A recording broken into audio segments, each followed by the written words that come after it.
جو آدمی اپنی بات کہیں نہ پہنچا سکے تو تم پہنچا دو، تو قیامت کے دن تم ثابت قدم رہو گے۔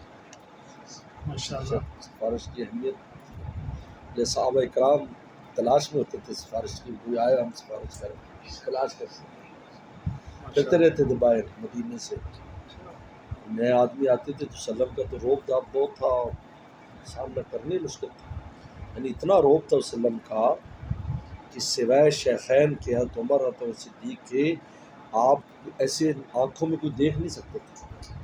سب صحابہ ایسے کر کے بیٹھتے تھے، ان کی ہمت نہیں ہوتی، نگاہ سے ایسے چوری سے نگاہ اٹھاتے تھے، اتنا روب تھا چہرے پر، لیکن یہ دو حضرات وہ ان کو دیکھتے تھے اس طرح، نہ تو جو نوارد آئے گا اس بیچاری کی تو ہمت ہی نہیں ہوتی تھی کہ وہ اشفاؤ، تو پھر وہ صحابہ لے کر آتے تھے، اللہ نبی یہ آیا، یہ عورت آئی، مرد آیا، تو ایسے بیچارے سب مفلوق الحال، غم زدہ، دکھوں کے مارے ہوئے وہی وسلم کے پاس آتے تھے، اور یہ شہرت ہو گئی تھی، پورے عرب میں شہرت ہو گئی تھی کہ جو دکھوں کا مارا ہے، مرد ہے، عورت ہے، بچہ ہے، مدینے چلا جائے، وہاں ٹھکانا ہے۔ ماشاءاللہ۔ عورتوں تک کے خیمے آپ نے مسجد میں لگا دی، جہاں عورتیں اس قسم کی بڈیاں بیچاری جس کا کوئی نہیں تھا، وہاں ان کو ٹھہرایا ہوتا، ایسی شہرت ہوئی تو سب کی۔ آج بھی مطلب وہاں جاتے ہیں تو یہی لے کر جاتے ہیں، ہمارے حال پر کام کرتے ہیں، نگاہ پر اس لیے اشفاؤ، سفارش کرو تو ضرور اجر میں رہے، یہ عجیب بات ہے، لیکن سفارش کا اصول ہے کہ اس کا ماننا تو اگلے پر ضروری نہیں ہے، یاد رکھو، اگلا نہ مانے تو بالکل دل پہ گرانی نہ لائے، اور اس کی اصل وہ حدیث ہے حضرت بریرہ رضی اللہ تعالیٰ عنہ،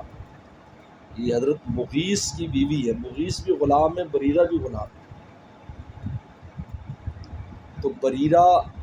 اصول یہ ہوتا تھا کہ جب کوئی لونڈی آزاد ہوتی تھی تو اس کو اپنے شوہر سے جو غلام ہے اس سے آزاد ہونے کا اختیار ہوتا تھا، یعنی اس کے ہاتھ میں طلاق ہوتی تھی کہ وہ تکڑی ہو جاتی تھی کہ وہ شوہر یہ قبول ہے نہیں قبول، ختم نکاح ختم۔ تو بریرہ جب آزاد ہوئی تو مغیث بعد میں آزاد ہوئے یا پہلے آزاد ہوئے، لیکن وہ غلام تھے، اصل میں وہ بھی غلام تھی، بھی غلام تھی، آزاد ہو گئی، ہم عائشہ صدیقہ رضی اللہ عنہ کو آزاد کیا، ہم عائشہ صدیقہ نے آزاد کیا، تو یہ آئی کہ میں آزاد ہونا چاہتی ہوں، میں نے کچھ پیسے اپنے مالکوں کو دے دیے ہیں اپنا بدلے کتابت، لیکن وہ مجھے اب میرے پاس پیسے نہیں، اگر میں نہ دے سکی تو میں دوبارہ غلام ہو جاؤں گی، تو میں نے کہا کہ میں تیرے باقی پیسے دے دوں گی، اور لیکن ہے کہ تیرے مرنے کے بعد میں تیری وارث ہوں گی، اس کو ولا کہتے ہیں، کیونکہ غلاموں کا کوئی وارث نہیں ہوتا تھا، تو وہی وارث ہوتا تھا جو مالک ہوتا تھا، اسی طرح اگر وہ آزاد بندہ مر جاتا تو وہ غلام اس کا وارث ہوتا تھا، اگر کوئی اور وارث نہیں ہوتا تھا، یعنی دونوں طرف ہوتا تھا۔ تو انہوں نے کہا کہ یہ جب یہ بات کی تو انہوں نے فرمایا ٹھیک ہے، لیکن انہوں نے کہا کہ نہیں ولا ہمارا ہوگا، تو رسول صلی اللہ علیہ وسلم سے کہا کہ بھئی وہ کہتی کہ ولا ہمارا ہے، یعنی اس کے مرنے کے بعد جس کی جو بھی اثاثہ ہوگا وہ ہمارا ہوگا، لیکن ہم آپ کو بیچتے ہیں اور آپ اس کو آزاد کر دیں۔ تو اس نے فرمایا کہ عائشہ تو لے لے، آپ نے لے لیا، پھر آپ نے بیان فرمایا کہ وہ شرط جو اللہ رسول کے قانون کے خلاف وہ شرط باطل ہے، شرط باطل ہے، ہزار شرطیں لگاؤ اگر قانون میں نہیں شریعت کے باطل ہے۔ الولاء لمن اعتقى، ولا اور وراثت غلام کس کو ملتی جو آزاد کرتا ہے، جو احسان تو وہ کر رہا ہے، ان تو کوئی احسان نہیں، کون تو پیسے لیے، دادا بریرہ آزاد ہو گئی، تو انہوں نے کہا کہ اب فیصلہ دینا ہے کہ مغیث کی بیوی بن کے رہنا ہے یا نہیں، تو مغیث نے پیغمبر السلام کو سفارشی بنایا کہ آپ اسے کہہ دیں کہ یہ مجھے ہی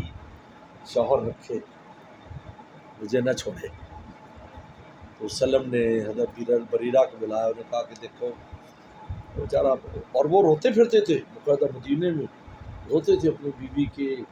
محبت میں کہ وہ مجھے، کیونکہ اس وقت جب سے آزاد ہوئی تھی ملاقات بند تھی، کیونکہ اب فیصلہ ان کے ہاتھ میں تھا، حضور صلی اللہ علیہ وسلم سفارش کی حضرت بریرہ سے رضی اللہ تعالیٰ عنہ، حضرت بریر نے کہا اللہ کے وسلم حکم ہے یا سفارش ہے؟ اگر حکم ہے تو تسلیم، اگر سفارش ہے تو میں نہیں مانتا۔ اللہ بہت ہنسے وسلم، پر میں نہیں، میں سفارش کر رہا ہوں۔ کہا کہ نہیں، میں ان کو نہیں رکھنا چاہتی، تو اس کو طلاق دے دی، یعنی ہماری جگہ جہاں عورت مرد کو طلاق دے دیتی ہے، اور سے فارغ ہو گئی، پھر اور جگہ شادی کی حضرت بریرہ سے۔ اور ماشاء انہی سے وہ حدیث مروی ہے جس سے 1000 کے قریب مسائل فقہ نکالے ہیں کہ حضرت بریرہ کو کسی نے گوشت دیا تو گھر میں گوشت پکا رہی تھی، وہ گھر میں گوشت۔ سلم کے گھر اس طرح تھا، ایک چھوٹا صحن تھا جس میں آپ ملاقات کرتے تھے، بیچ میں حجرہ تھا اماں کا، پیچھے پھر صحن تھا جس میں خواتین، تو آج کل اگر آپ کوٹھیوں میں بھی دیکھیں تو ایسا ہوتا ہے کہ سامنے لان ہے، پھر کوٹھی پھر پیچھے جگہ ہوتی ہے جہاں پر وہ سلم کا ہی ترتیب تھی۔ آپ لوگوں سے جو ملتے تھے مسجد نبی کے ساتھ ہی وہ تھا، وہاں پر ملتے تھے آپ، جہاں ریاض الجنہ آج ہے نا، یہ یہاں پر آپ کی ملاقات ہوتی تھی۔ پیچھے کی طرف پھر تو وہ گوشت پکا رہی تھی، سلم گھر میں آیا، عائشہ کھانے کو کچھ ہے؟ اللہ علیہ وسلم کچھ بھی نہیں ہے، کھجورے اور پانی ہے۔ کہے تو خوشبو آ رہی گوشت کے پکنے کی۔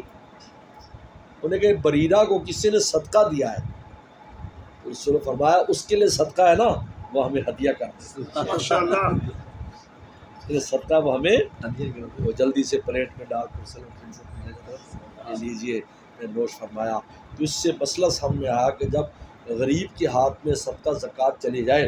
اب وہ اس پیسے کو امیر پہ خرچ کرے، سید پہ خرچ کرے، سب جائز۔